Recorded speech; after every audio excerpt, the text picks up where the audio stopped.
Ich war ja in einer Sandstrahlbläserei, Zwangsarbeit, und habe mir dieses Leiden geholt, Mit der Lunge, eben ja. Silikose, Ja. und damit ist dann mit der Zeit die ganze Lunge kaputt und alles, was Sie ebenso hier jetzt erleben, vor sich haben. Und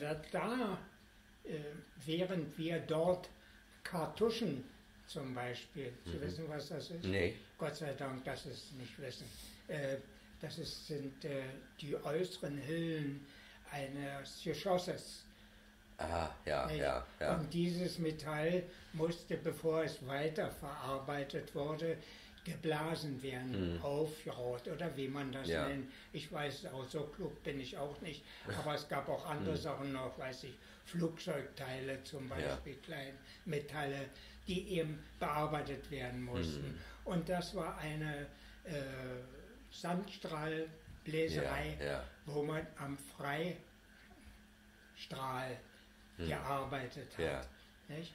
Aha. Und das war aber schon ein sehr abgenutzter Betrieb und alles ging ein bisschen schwierig vonstatten. Der Chef ist nebenbei auch an Silikose zu dieser Zeit gestorben. Und noch ein alter Kollege, der dort gearbeitet hatte, der einzige noch, und dann war es eben eine Judenkolonne. Und, Aha, bei wo ist das diesen gewesen? Bitte, Wo war das? Wo ist dieser Betrieb? in der, ich sage Ihnen das, Eisenbahnstraße 5. Eisenbahnstraße in Tempelhof? Ja, Ah, hier. ja, dann weiß ich. Strauß hieß die Firma. Aha, aha. Ne? Nebenbei gesagt, die Leute waren sehr anständig zu uns, also konnten sie auch, denn Ja. die Juden haben sehr gut gearbeitet. Und das fand ich aber sehr widersprüchlich für uns. Ja, Es waren natürlich. alles sehr nette Menschen, ich war auch sehr gut mit ihnen befreundet, ist ein bisschen viel gesagt, wie man Bekannt, eben beim ja. Arbeiten sich näher kommt. Mein Bruder war da auch angestellt.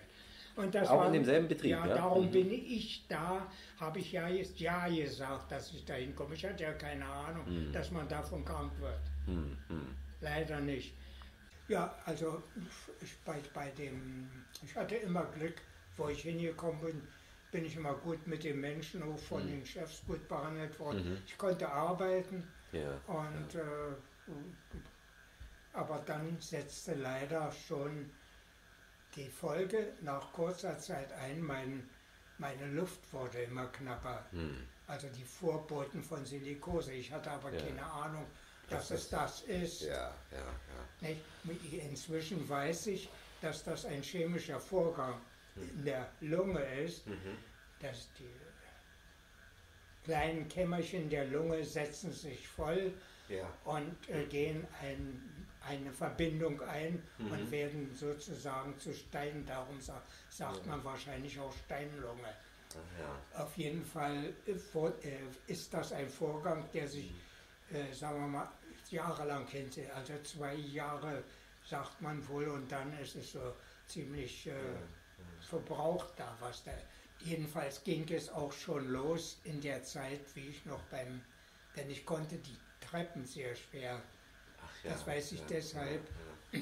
Wir haben ja damals die Ziegel zum Beispiel aufs Dach 4 Treppen oder 5 Treppen und es war es noch höher auf der Schulter rauftragen müssen. Ja. Das war ja noch eine andere. Da gab es natürlich unter den Juden, das waren ja Judenkolonnen, da gab es ganz erheblich beschädigte Leute. Wir hatten der hatte ein Holzbein und der andere hat ein steifes Bein vom Ersten Weltkrieg. Ja. Das war so alt waren sie. Ja. Ich fühlte mich aber damals noch kräftig, besonders am Anfang. Also wenn die dann Zementsäcke, die wiegen ja aber bekanntlicherweise einen Zentner, tragen sollten, sind sie zusammengebrochen. Also die beiden kamen sowieso eigentlich nicht in Frage. Also dann haben wir, mit anderen haben wir uns verarbeitet, die weil gesund und kräftig waren. Wir haben dann immer für die anderen mitgearbeitet. möglichst schnell noch ihre Part mitgenommen. Aber wir wurden nicht so gehetzt, wir hatten an sich vernünftige Leute in unserer Gegend, als sogenannte Vorgesetzte, Polier oder wie man das damals jeweilig bezeichnet hat.